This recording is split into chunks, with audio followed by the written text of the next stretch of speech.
Bismillahirrohmanirrohim. Assalamualaikum warahmatullahi wabarakatuh. Alhamdulillahirabbil alamin, wassalatu wassalamu ala asrofil anbiya'i wal mursalin wa ala alihi wa sahbihi rasulillahi ajmain. La nabiyya ba'da, amma ba'du.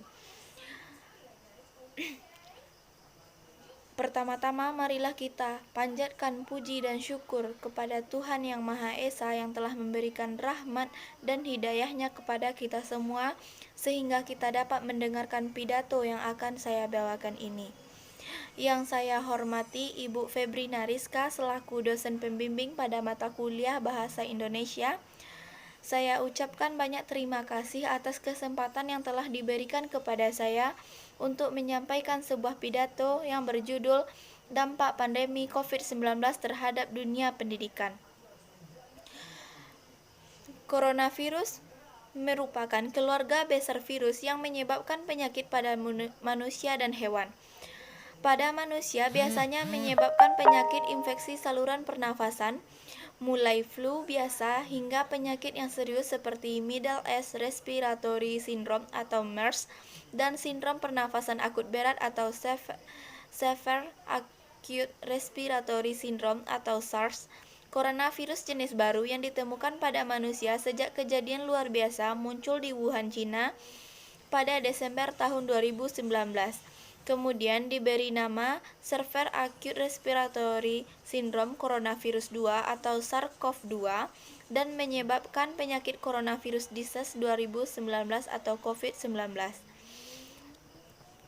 Sulitnya penanganan virus corona sehingga banyak pemimpin negara menentukan langkah-langkah dalam menghentikan penyebarannya, bahkan harus menentukan kebijakan yang sulit, tetapi harus dilakukan oleh pemerintah di masing-masing negara. Salah satu kebijakan yang sangat berpengaruh besar terhadap berbagai aspek kehidupan tersebut yaitu pembatasan interaksi sosial.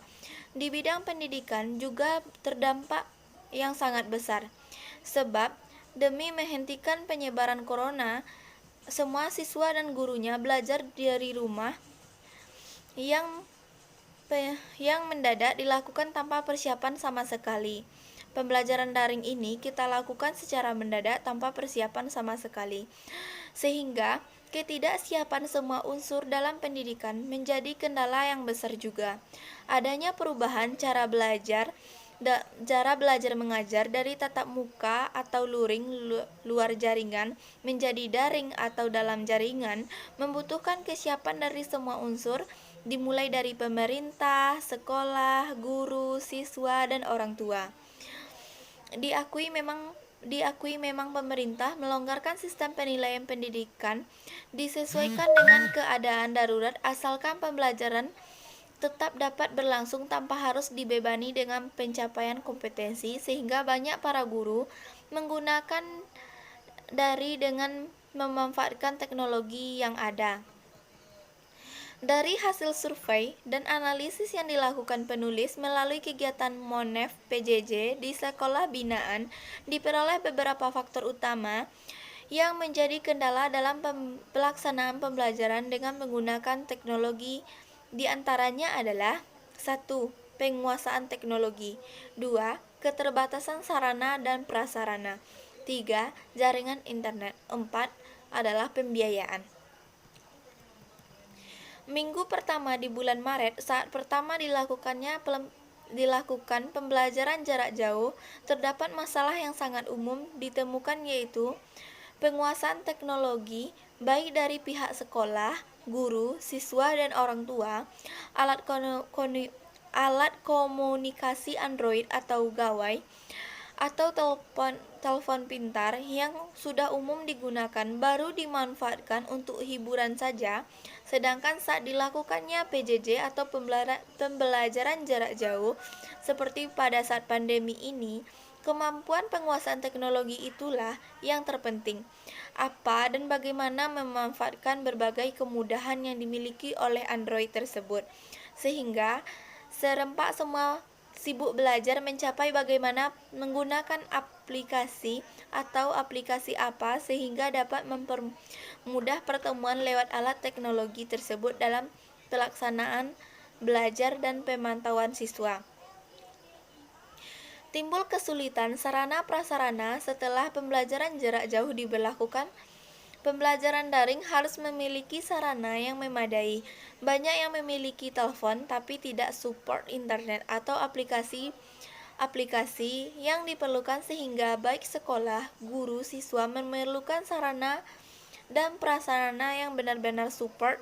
Sedangkan kenyataannya untuk memenuhi kebutuhan pokoknya saja sangat sulit dipenuhi dalam situasi seperti ini.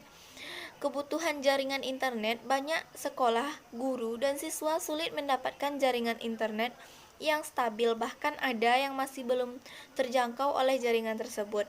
Letak geografis tempat tinggal guru dan siswa berada pada posisi yang susah mendapatkan jaringan internet, walaupun ada, sering tidak stabil, sehingga menjadi kendala yang tidak bisa dipisahkan dari pembelajaran modal daring yang kini banyak dipilih oleh sekolah-sekolah.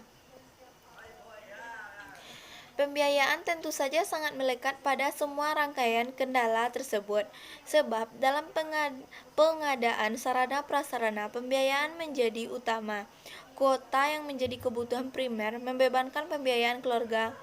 Banyak guru orang tua yang tidak siap dengan penambahan biaya baru untuk pengadaan kuota, sehingga penghambat terlaksananya kelancaran pembelajaran jarak jauh.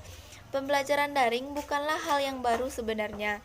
Sejak sebelumnya, guru sudah banyak juga menggunakan metode dengan menggunakan daring, tetapi masalahnya bukan itu.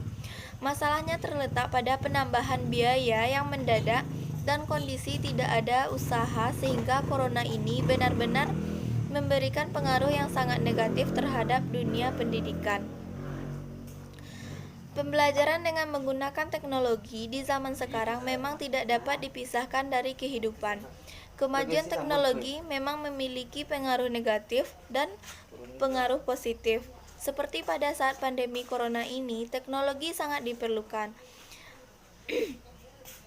Setelah sekian lama orang tua mendampingi putra-putrinya selama belajar dari rumah, terasa pentingnya kehadiran guru, penyadaran siswa yang merasa penting adanya sosok guru yang mendampingi mereka belajar, dan penyadaran banyak lagi tentang pentingnya kehadiran guru dalam situasi apapun saat ini. Teknologi bisa melibatkan guru, tetapi teknologi tidak memiliki rasa yang hanya dimiliki oleh manusia atau guru, sehingga dari hasil survei tergambar mereka membutuhkan guru belajar luring melalui tatap muka menjadi pilihan mereka kalau tidak terjadi pandemi saat corona menyerang kita saat ini. Untuk menekan penyebaran corona, sejak 16 Maret tahun 2020, pemerintah memutuskan agar siswi-siswi belajar dari rumah. Tak hanya itu, Presiden Jokowi telah menetapkan pembatalan UN 2020 akibat pandemi corona atau COVID-19. Kebijakan ini diharapkan pemerintah bisa mengurangi mobilitas pelajar dan mahasiswa sehingga dapat menekan penyebaran corona.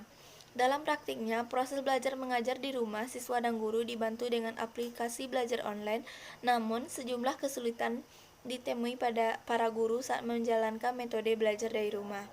Belajar di rumah menjadi langkah yang dinilai ampuh dalam memutuskan rantai penyebaran virus corona. Namun, tak sedikit orang tua dan siswa yang kerepotan dengan kegiatan ini sehingga diperlukan kiat khusus. Untuk saat sekarang ini kita hanya bisa berdoa agar virus corona cepat hilang dari permukaan bumi ini, sehingga kita bisa melakukan pembelajaran seperti biasa, yaitu pembelajaran tatap muka yang dianggap lebih efektif, atau kita bisa menggunakan metode pembelajaran seperti blended learning. Kita menggabungkan antara pembelajaran online atau menggunakan jaringan dan pembelajaran tatap muka. Mungkin hanya sekian yang dapat saya sampaikan pada kesempatan kali ini.